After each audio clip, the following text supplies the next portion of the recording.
go. Last one. Come on, finish.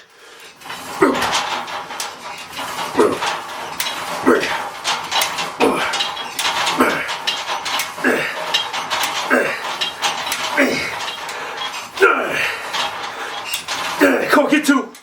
1, 2. Yep, get 3 more. 1, 2. Alright, just wrapped up a really good deadlift day / lower day. A lot of emphasis on the lower back, posterior chain, glutes, hamstrings, what have you. So overall solid day today. Worked up to a decent single today on the deadlift. Worked up to 635. Felt really smooth, nice clean rep. Overall, really pleased with that. Moved over into some Zeecher squats off of the safety pins in the rack. Again, probably one of my favorite accessory and or kind of like, main lifts, whatever you want to call it. But either way, just a great day hitting those Zeecher squats. And then did some good mornings off the pins and then finished up the workout with some leg curls. So overall, a solid day. I'm going to jump into some questions and comments. And today, just because of time, right now I'm in between basketball games. My daughter has a basketball tournament, so we just had a game earlier this morning, and then we're in between games. We have another game this afternoon. So I'm just going to stick with the comments that have come in that have kind of a question in them. So I'm going to jump right into it. Got the first one here coming from OG Boodirty 858. What's going on, OG? Just says, yo, OG, what's going on? Right back at you, OG Boodirty. I hope all is well. Great to see your comments. Absolutely love it. So shout out to you. Appreciate that. Got another one here from Robert Bagato. Just says, look, I don't want to be the guy to ask, but I guess I'm going to because I would do it too. Are you taking anything, like gear, any gear, anabolics? Just curious because you're jacked, bro. But you work hard. Just because you take gear don't mean you get jacked automatically. You got to put in the work, and I can tell you have. So Robert, appreciate the comment / question. And to answer your question, I am not on any PEDs, steroids, gear, anything of that. Again, just a nice diet, some supplementation, multivitamins, amino acids, fish oils. I mean, the list goes on when it comes to the supplementation. But as far as PEDs, steroids, anything like that, I am 100% natural, and I'm not in any gear. And I've just been doing this for a long time. And for me, I really put the emphasis on the training itself, again, for the love and passion for this. I'm not trying to get jacked. I'm not trying to look a certain way. I'm not trying to step on stage. I just want to continue to love the train and just, put everything into it. So overall, either way, I appreciate that question and shout out to you for that. Got another one here from Salelica Dragon 7035. Just says, bro, I'm experiencing some elbow pain. Can you share the link to the elbow wraps you use? So the cuffs, they're elbow cuffs. And the ones that I'm using, I had them on today. They're from Slingshot, so Mark Bell Slingshot elbow cuffs. So definitely take a look or check it out. I believe you can just do a regular Google search for Slingshot elbow cuffs, and then there's a sizing metric for your forearms, wherever that pain may be. Again, measure the area where the pain is and where you want to put those compression cuffs on that area. And then there's a sizing chart, and then you can order the cuffs to fit you the way you need them to. My cuffs are really old. I do put them on my elbows just for extra support, and also the compression just helps alleviate any kind of joint inflammation, tendonitis, any of that kind of stuff. It just kind of helps. Especially now that I'm lifting a little bit heavier, I'm going to be using them a lot more and more. So that's what I got for that. Appreciate the question and shout out to you. Got another one here from Cody Zug 824. Just says, just started watching and following your workouts. Finally found what I was looking for. Lots of fun in my garage again. One small question. What's your schedule like? How many days a week do you take off? So the key to my training and my philosophy is an instinctive training split. So essentially, I have no specific schedule when I train, or what I train. It all depends on how I feel. So again, as far as days off, I took a rest day yesterday. It all based on how I feel. Now I could train 7 days a week, 6 days a week, 5 days a week. I want to, for myself, I want to push the top side of that. So again, 6-7 days a week if I can, depending on how I feel. So with the instinctive training split, although I am in this power building training cycle, is really still the same stuff. It is constantly switching things up, going based on feel. I never really know what I'm going to train. It all comes to me literally the morning or the day of the training session. Like I said, today I felt like lower was the day to do it. I felt good. I felt healthy, so I wanted to jump in and get some deadlifts done and then do some accessory work for the lower back and posterior chain. So again, there's really no schedule when I use this instinctive training split. So again, it's just really based on feel and for me, again, I've been doing this for almost 30 years, so I'm really in tune with my body.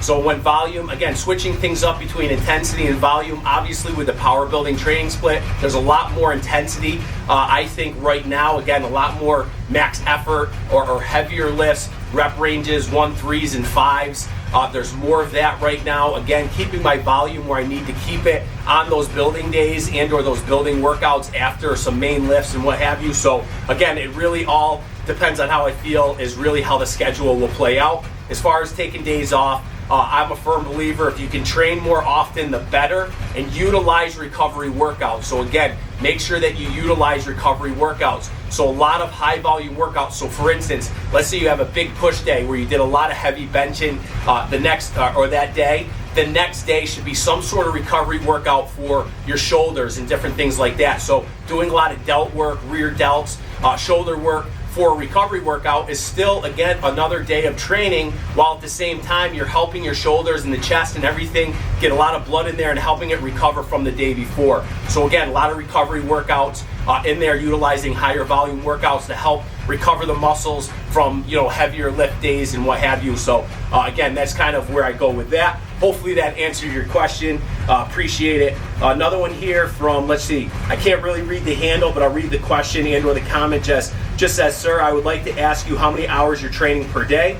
And if you allow me, I would want to visit you and train together when I get a vacation. Shout out to that. Appreciate that. As far as how many hours, on average, it's about 2 hours.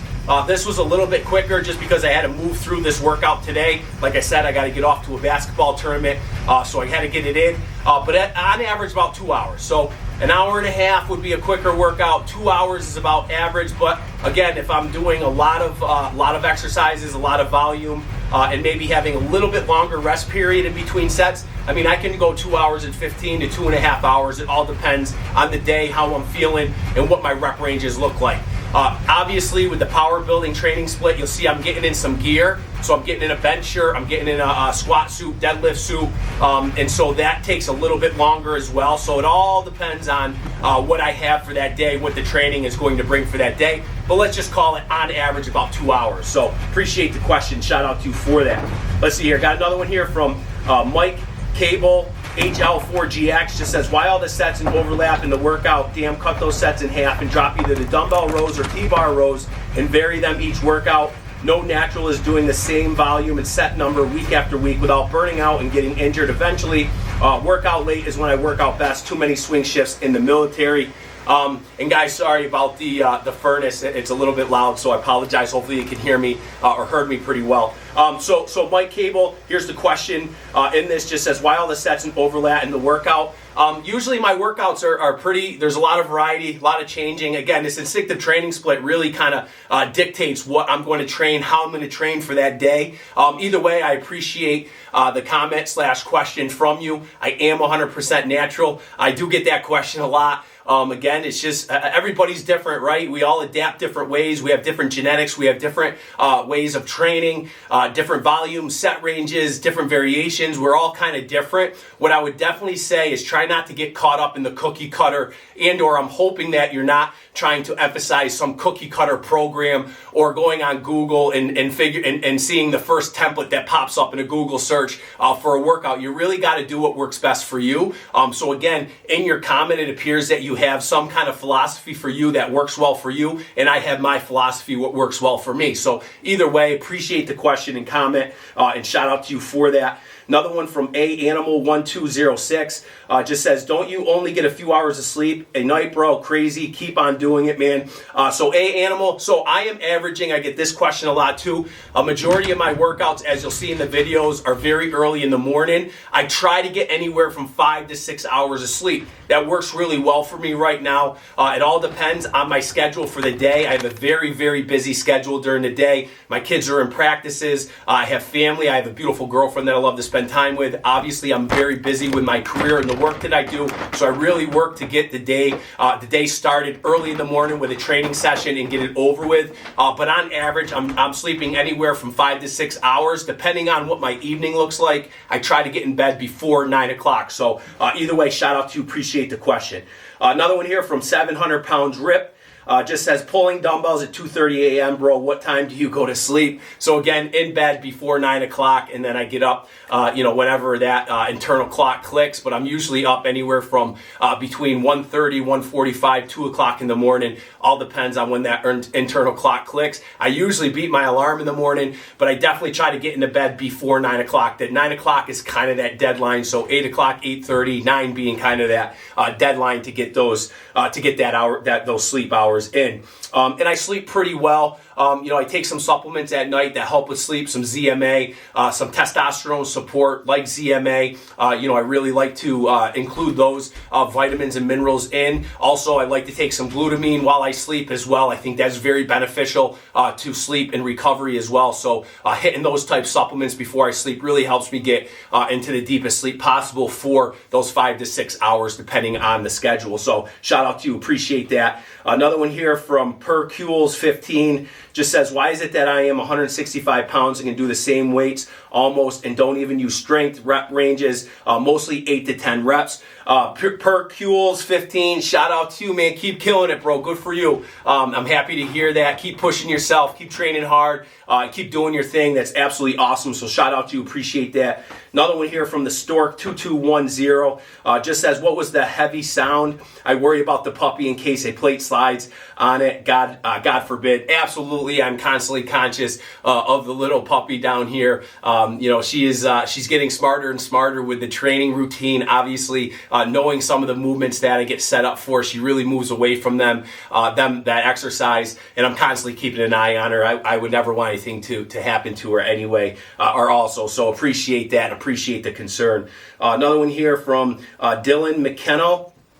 Just says 2 pounds of chicken alone is 279 grams of protein. How much protein you taking in? 450 grams during the day. So my protein intake is really, I try not to get so caught up on my macros. I do know that I'm probably getting anywhere between 400 to 450, maybe 480 grams of protein a day on average. It all depends on what I'm eating, but I try not to focus on that too much. And again, that 450 range would put me right at about anywhere right around 2 grams of protein per pound body weight, roughly. So again, just trying to get that protein in as best I can. Again, I try not to emphasize my macros. I have so much other things that I have to focus on during the day. So I make things as simple as possible when it comes to my nutrition, diet, and what I eat. But I do try to get the protein in and do the best that I can with that. And on average, if I really want to get scientific about it, let's say anywhere from 1.5 to 2 grams of protein per pound of body weight. So shout out to you. Appreciate the question. Another one from Trevor Crook, C1S just says, do you sometimes do deadlifts before squats? Absolutely. All depends on the day, what I have for the emphasis of that workout, how I feel. All that different stuff plays a major role in when I deadlift or when I squat first. Usually squats or deadlifts are going to start the workout, but also other variations of those. So good mornings, rack pulls, box squats, regular squats, pin squats. Any of those variations may play a role. They're still, for me, in my eyes, those variations like good mornings, rack pulls, the Zeechers you saw off of the pins today, the Zeecher squats off of the pins, the good mornings, all of that is really, for me, a squat and deadlift. Those are all squat and deadlift accessory movements. So I kind of categorize them both as squat and deadlift movements. They really are. They both play a huge role in all of that. So I really kind of combined when I'm training the lower part, so the lower half of the body. So again, squats, deadlifts, all those main movements that I just said and or the accessory movements are all comboed into the main emphasis of strengthening both the squat and the deadlift at the same time. I do not like break apart the workouts and say, again, this workout's mainly going to help my squat, or this workout's mainly going to help my deadlift. All the accessories that I try to do usually are going to benefit both of those lifts. And when I train them, whether the squats first or the deadlifts first, it all depends on how I feel and what I'm going to do for that day. So either way, shout out to you. Appreciate that. Another one from Trevor Crook just says, excuse me, what's that noise? Sounds like a train. That's the old furnace here down in the old dungeon. It can get loud at sometimes, so appreciate it. And then, of course, if I had the camera right next to it, it's absolutely very loud. So shout out to you. Appreciate that. Got another one here from, let's see here, Grumpy D8P just said, had a snow day in South Jersey, and this was my workout. I added on the floor behind the head lift like Westside did back in the day for triceps. What does your split and how often do you train each body part? I'm looking to mix things up with a new split for the new year. Again, this is an instinctive training split, so just what I said earlier is really the basics of my philosophies, is really training what's ready. I think it's more important that you have a unpredictable training schedule than you do predictable. So again, have a program that is really unpredictable, not pre-planned. I think that's so important. And I also think with a not pre-planned program, you should also never kind of think about what I want to hit for a number for that day, what I'm going to bench for that day, what I expect, because you just never know. Go into it second by second, minute to minute, even in your training program. Really treat it, again, this is my philosophy, really treat it unpredictably. Treat it as though, obviously be smart, know your body, have a general idea of the compound movements and the split breakdown and stuff. Again, the more you do this, the more splits you try, the different training programs you try, you want to take what works from those programs and build your own program. And again, for me, it's always been, and or as of late, over the last couple years, has really been a push about an instinctive training split. So really never having a schedule put together that is, predictable. Again, I want to be able to shock the body. For me, I am never benching, deadlift, or squat, or overhead press, or training back, or shoulders, whatever. I am never training those. I try not to on the same day. So for me, although we call Monday Universal Chest Day, I don't want to bench every Monday or do chest every Monday. I don't want Wednesday to be my squat day every week. I want to be able to adapt and shift instinctively to whatever my body needs to do for that training session, whatever I'm prepared to do, whatever I'm ready to do. So again, I'm constantly switching things up. So that's kind of how I break it down. Either way, appreciate the question. And then we're going to end here on this last one, guys. Last one here is from Andrew Crotrin, TV8XS. Just says, tore my pec 2 weeks ago. I don't need surgery. How can I get back into lifting heavy as fast as possible? So my suggestion would be, it seems as though without surgery, it must be a belly tear in the pec, and I'm assuming it's not a crazy one. My suggestion is to train everything around the injury. Don't take time off. Be smart about it, but again, train the left side if you tore the right side. Do different things, change things up, hit your lower work. Make sure that you're constantly moving. Keep blood flowing through the body. It's the best way to help recover any injury.